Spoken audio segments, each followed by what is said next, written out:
Hello my dear students, very good morning everybody. जो आप लोगों की क्वेरीज आई वो आज से बहुत ही इंपॉर्टेंट है कि जो कल हमने थ्योरी बताई marginal productivity theory, that is applicable for all the factors pricing. वो सभी साधनों कीमत निर्धारण के लिए है। Therefore that was known as the general theory for factor pricing. वो एक सामान्य सिद्धांत के रूप में जानी जाती है। But today I want to discuss on the specific theory which is applicable for wage rate determination. लेकिन आज जो आप लोग देखेंगे वो मजदूरी दर निर्धारित करने के लिए है, that is specific particular theory. जैसे आप लोगों ने पढ़ी लैंड, भूमि के लिए रिवर्ट क्या होता है, क्या है रिमेंडेशन, दैट इज द रेंट, लगान निर्धारित करने का सिद्धांत, रिकार्डियन थ्योरी। इंटरेस्ट डिटर्मिनेशन के लिए, ब्याज दर निर्धारण के लिए liquidity preference theory, loanable fund theory, ये सब सारी पढ़ी आप लोगों ने। Similarly you should be cautious in this regard that we have to discuss and study about the particular theory which is applied for wage rate determination, मजदूरी दर निर्धारित करने के लिए, क्योंकि जो श्रम का पुरस्कार है वो क्या है, मजदूरी है। तो therefore we have to study the particular theory for wage rate determination. इसीलिए हमको मजदूरी दर निर्धारित करने के लिए एक सिद्धांत पढ़ना होगा। तो वही जो मार्जिनल प्रोडक्टिविटी थ्योरी है that is also applied for wage rate determination. वो मजदूरी दर के निर्धारण के लिए भी इस्तेमाल होती है, प्रयोग की जाती है। तो आप लोग देखेंगे कि इसको हम कैसे अप्लाई करेंगे यहाँ मजदूरी दर निर्धारित करने के लिए।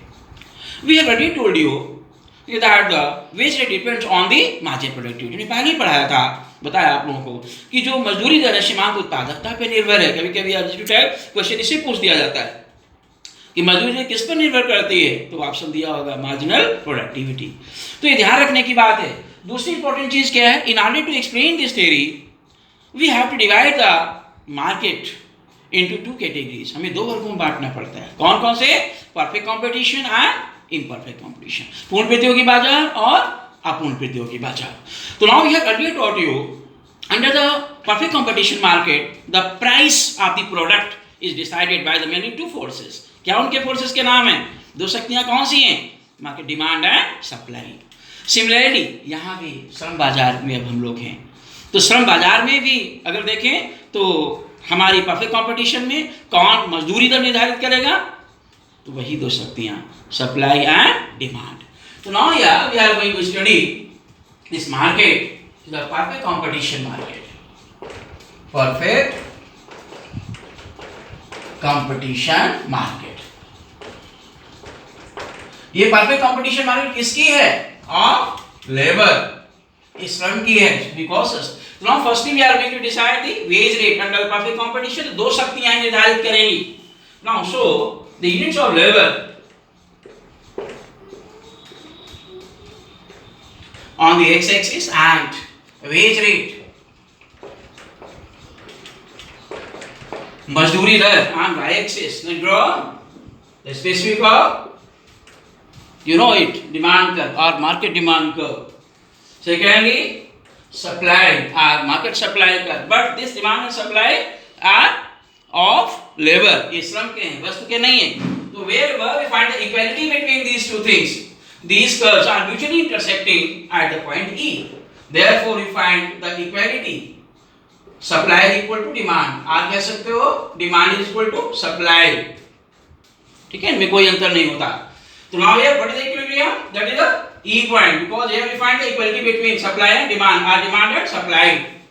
यहाँ कंडीशन होती है कि बस दोनों इक्वल हो जाए, वहीं पे संतुलन है, वहीं पे हमें मजदूरी दर मिल जाएगा। तो क्या है मजदूरी दर, तो what is the value of wage rate? In order to get the wage rate, we have to draw the vertical line on y-axis. We have found here that is OW, and what is the total number of labor supplied? So we find here OL। तो OL लोगों की market में यहाँ पर रोजगार दिया जा रहा है, एम्प्लॉयमेंट मिल रहा है, और किस मजदूरी दर पर, OW मजदूरी दर पर। Now here, if you make focus on the total wages and average wages and margin wages table, that is overall the wages table under this market, then you will find this type of wages table. So under the first column, it is known as the units of labor. श्रम की इकाइयां. And the next column, we have to show the wage rate, मजदूरी दर. Then total wages, कुल मजदूरी. Average wages, औसत मजदूरी दर. And next, marginal wages rate, सीमांत मजदूरी दर. Now here we find continuously units of labor going on rising, लगातार बढ़ती चली जा रही. But wage rate in terms of Indian currency, let us assume it is the wage rate OW. So here OW is equal to, for example, rupees 100. Say rupees 100. Here OW मजदूरी दर कितनी निर्धारित हो गई है? For example, मार्केट में 100 रुपए. Now here in terms of Indian currency, it will remain constant. Here wage rate 100 only. आप देख रहे होंगे ना घट रही है ना. This remaining constant. It is neither going on rising or declining. ना तो घट रही है बढ़ रही है. क्यों? Because it has been decided by the many two forces. दो शक्तियों से निर्धारित हुई है.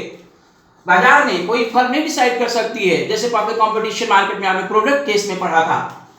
बहुत डिटेल में जाने की आवश्यकता नहीं है. तो total wages will be, formula क्या होगा? The total wages would be equal to wage rate multiplied by the units of labour.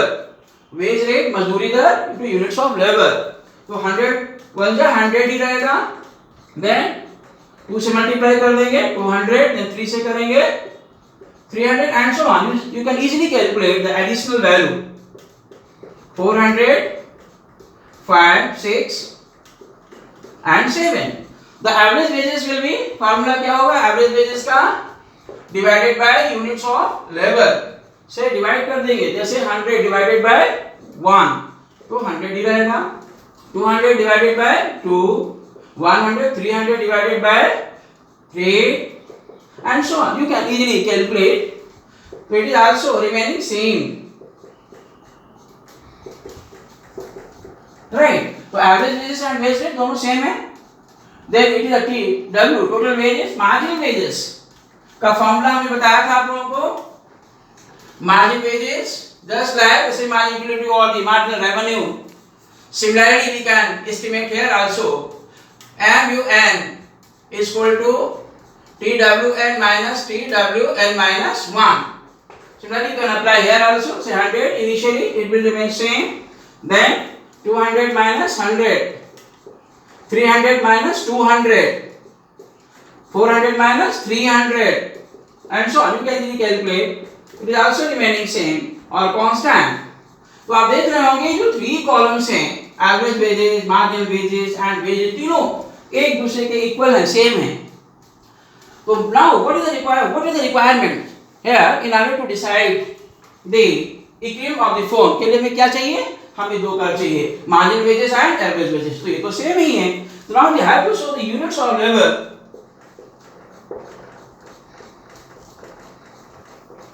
on the x-axis and marginal productivity and the wages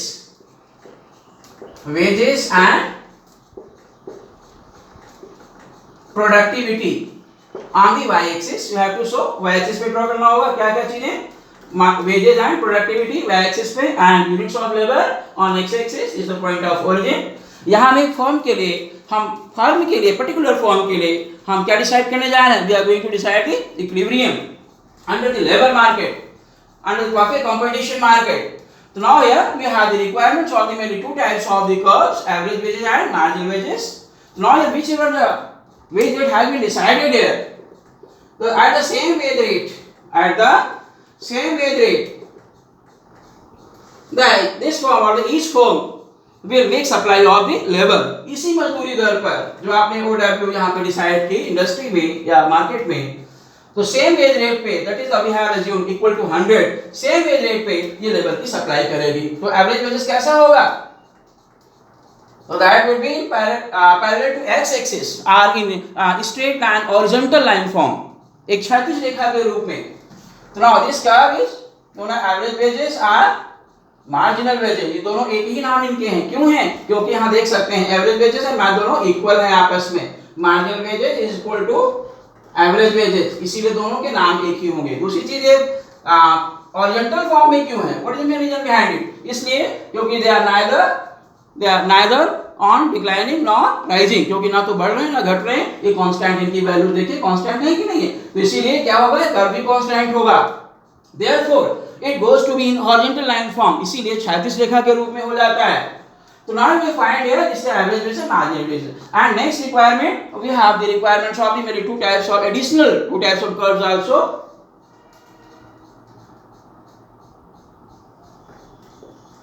It is a ARP and secondly MRP. The MRP always intersect the peak level point of the ARP.